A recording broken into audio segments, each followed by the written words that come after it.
Times news में आपका स्वागत है। मैं हूं एम के आजाद। आज हम बात करेंगे कि जो महाराष्ट्र में जो घटना घट रही है उसमें जो राष्ट्रीय चैनलों में दिखाया जा रहा है कि चाचा जीता की भतीजा, ये जो राष्ट्रीय चैनलों में जो दिखाया जा रहा है उसी को लेकर हम आज बात करने वाले हैं कि इसमें चाचा जीता या भतीजा, ये आज महत्वपूर्ण नहीं है। सवाल यह है कि इन दोनों की लड़ाई में नुकसान किसका हुआ। यह महत्वपूर्ण बातें आज लोगों के सर चढ़कर बोल रहा है। आप देखिए तो हारा कौन, जितने से ज्यादा महत्वपूर्ण बातें यह है कि उसमें हारा कौन। हार गई तो भारत की सुचिता वाली राजनीति, हार गई तो भारत की नैतिकता वाली राजनीति, हार गई तो भारत की साफ सुथरा राजनीति, ये सारी राजनीति और हार गया महाराष्ट्र, हार गई महाराष्ट्र की जनता, जो ने बड़ी उम्मीद के साथ उस दल के ही लोगों को वोट दिया, उस आइडियोलॉजी को समझते हुए, उनकी काबिलियत को देखते हुए, सारे चीज़ों का लबोलुआब को देखते हुए जो बात उनको समझ में आई, जनता ने उसको वोट दी। आज वो जो है वो हार गई है। तो महत्वपूर्ण यह बात है कि कौन हारा कौन जीता, इससे ज़्यादा जो महत्वपूर्ण है कि जो चीज़ें हार गई उसको कौन देखेगा, ये महत्वपूर्ण बातें हैं। लेकिन इससे इतर आज की राजनीति में सुचिता की बात करना, राजनीति में नैतिकता की बात करना, राजनीति में अच्छी छवि वाली राजनीति करना, ये सब अब दूर की कौड़ी होता हुआ दिख रहा है। दरअसल हकीकत यह है कि आज किसी भी एन क्रेन प्रकेन किसी हाल में लोग चुनाव के जो आंकड़े होते हैं उसको छूना चाहता है।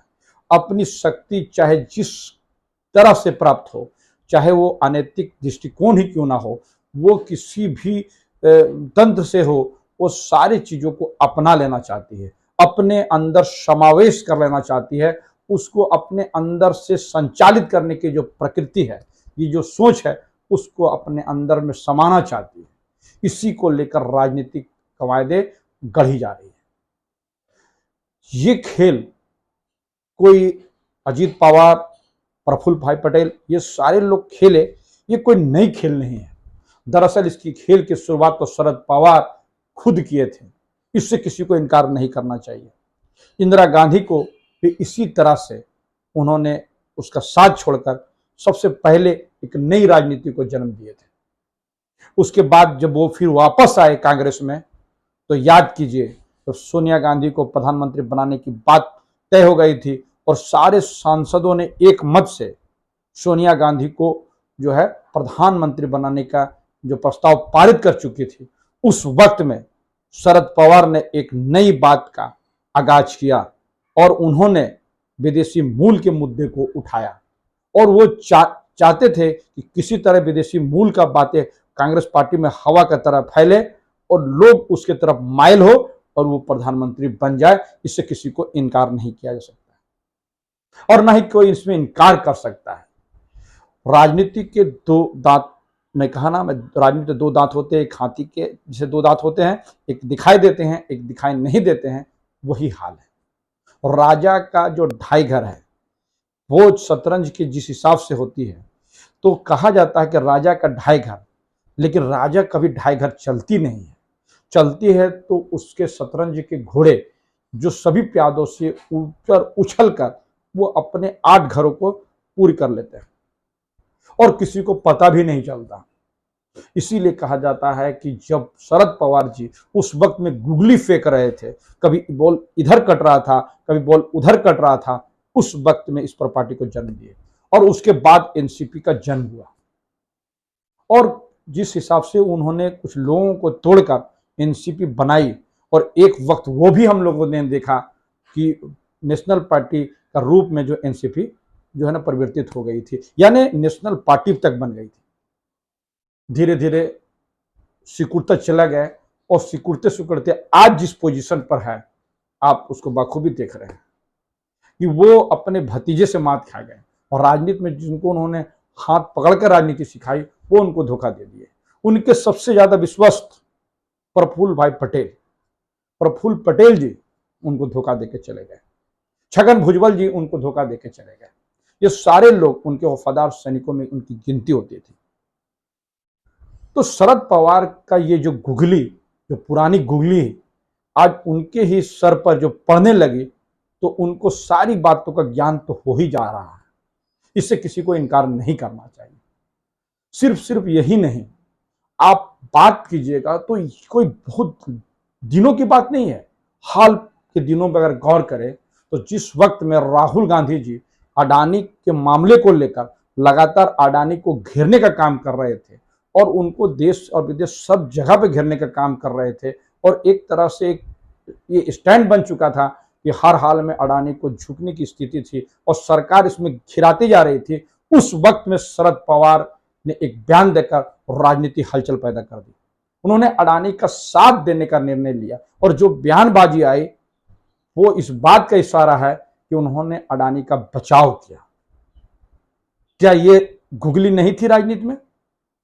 ये आज जितने भी लोग इकट्ठे हुए हैं उन लोगों को भी मालूम है कि शरद पवार एक चाल यहां चलते हैं, एक चाल वहां चलते हैं। इसीलिए बहुत लोग उसको मौसम वैज्ञानिक, राजनीति का मौसम वैज्ञानिक तक कहते हैं।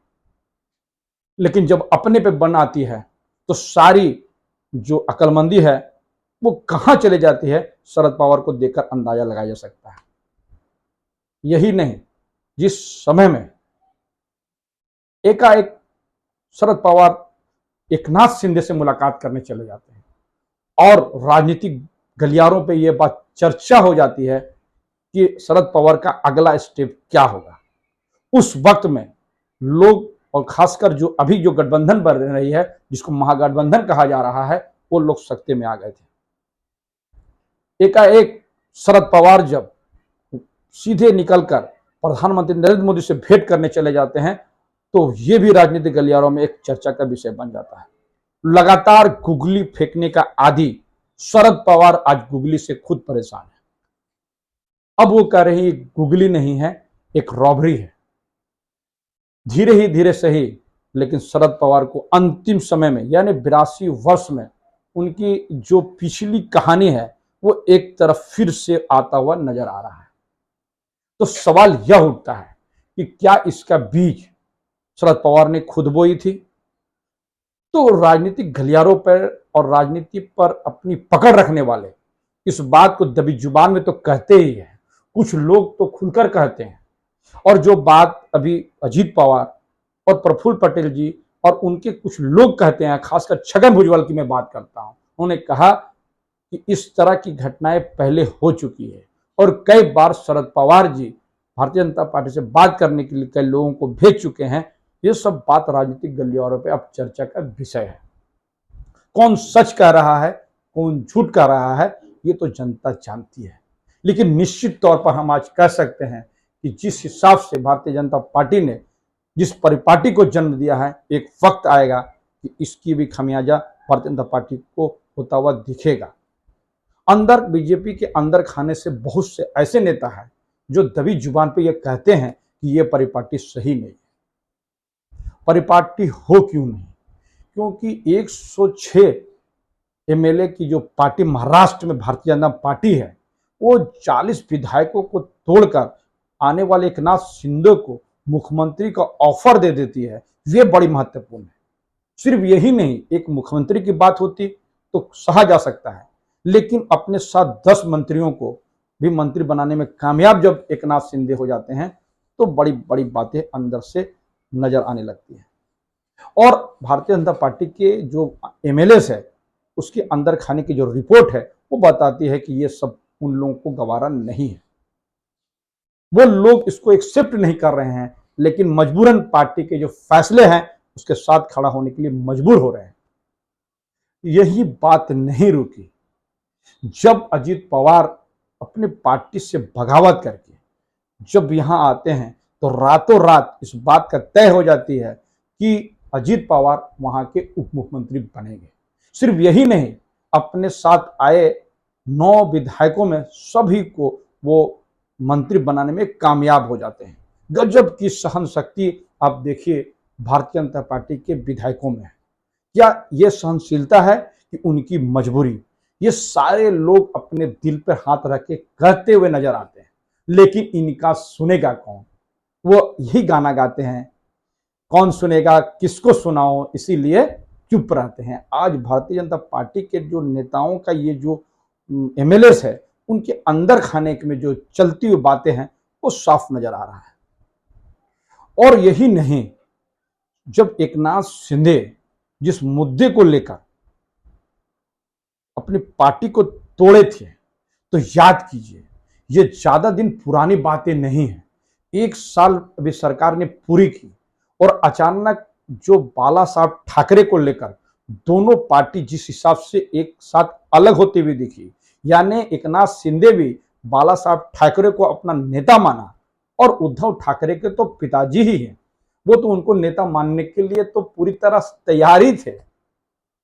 और जिस हिसाब से दोनों में बाला साहब ठाकरे को नेता मानने के लिए जो होड़ मच गई, आज वही प्रक्रिया फिर दोहराई जा रही है। जब अजीत पवार शरद पवार से अलग हो गए, तो सारे लोगों का जो नेता, जो बागी गुट हम कहते हैं, वो लोगों सारे का एक ही आवाज आ रहा है कि हम लोगों का नेता शरद पवार है। जबकि शरद पवार चीख चीख के कह रहे हैं कि ये लोग हमारे साथ गद्दारी किए हैं, इन लोगों को मैंने पार्टी से निकाल दिया है, ये लोग हमारे अपने पोस्टर का इस्तेमाल नहीं कर सकते। ये सारी बातें यहां पर शरद पवार बोलता हुआ नजर आ रहे हैं। लेकिन वही परिपाटी, यानी इस स्क्रिप्ट को लिखने वाला एक ही शख्स है, जो उद्धव ठाकरे की जो पार्टी को तोड़ने वाले और एनसीपी को तोड़ने वाले, दोनों का स्क्रिप्ट लिखने वाला लगता है एक ही है। क्योंकि दोनों की जो व्यवस्थाएं देखी जा रही है या दोनों रणनीति है, वो एक ही रणनीति यानी एक ही डिग्री में घूमता हुआ नजर आ रहा है। स्पष्ट तौर से कहा जा सकता है कि राजनीति में जो बातें सीधी चली जाती है, जो सीधी कही जाती है, वो सीधी होती नहीं है, वो एक टेढ़ी चाल होती है। कुछ लोग उसे बहुत पहले समझ जाते हैं, जनता कुछ बाद में समझती है। जब समझती है तो इसका खमियाजा भी जनता जो है वो खुद भुगतती है। ये सब लब्बो लुआब के बाद ये बात स्पष्ट होती दिख रही है कि महाराष्ट्र की राजनीति से पूरे देश की राजनीति में एक गजब की व्यवस्थाएं बनती दिखती हुई। काफी लोग इससे नाराज हैं। ये कहा जा रहा है कि 2024 के लिए जो महागठबंधन की जो तैयारी थी, उसको मटिया मेट करने के लिए भारतीय जनता पार्टी की यह रणनीति जो है वो आगे भी काम करते हुए दिखेगी। बहरहाल कौन जीता, चाचा जीता या भतीजा जीता, और इसका क्या हुआ नतीजा, ये सर्व बातों से ऊपर उठिए तो हार गई भारत की राजनीति। भारत की राजनीति हारी है, भारत की सुचिता वाला राजनीतिक हारी है, भारत की राजनीति नैतिकता वाली राजनीति हारी है, महाराष्ट्र की जनता हारी है और महाराष्ट्र के लोग हारे हैं।